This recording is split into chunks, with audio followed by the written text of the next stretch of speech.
Қолында Ватан патриоты медали һәм фронтовиклар тормышына багышланган авторлык китабы. Булары укучыларга бүләкләр. Алар киләчәктә мәктәп музеенда сакланса, хәрби кешеләр ветераны истәлекләре укучылар хәтерендә урын алачак.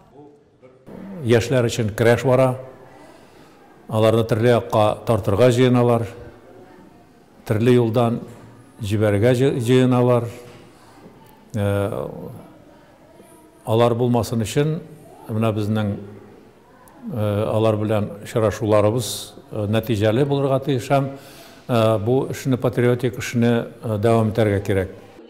Гомере буена стратегик багланыштагы ракета гаскәрләрендә хезмәт куя ул. Батырлык дәресе барышында Идеал Галәветдинов шул истәлекләр белән бик теләп уртаклашты. Миңа бу мероприятие бик ошады. Идеал Мусинович безгә ватаныбыз турында бик кирәкле әйберләр сөйләде. Бик кызык булды. Шулайда истәлекләрнең иң кадерлесе Юрий Гагарин белән очрашу. 1961 елның 14 апрелендә Внуково аэродромында космоска чыккан тәүге кешенең кулын кыса ул. В руках фотоаппарат, и прилетает Гагарин, выходит из самолета, докладывает Хрущеву.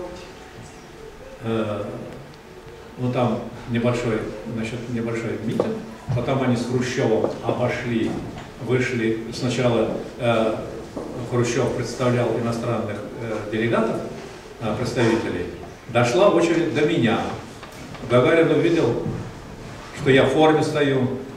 Он говорит: о, земляк, и протянул руку. У меня в одной руке фотоаппарат, и этот момент зафиксировал.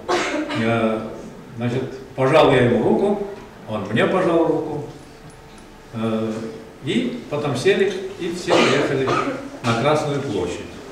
Бигүле һәм шәһәрнең икенче мәктәпләре укучыларыннан тыш батырлык дәресен беренче мәктәп укучылары да тыңлады.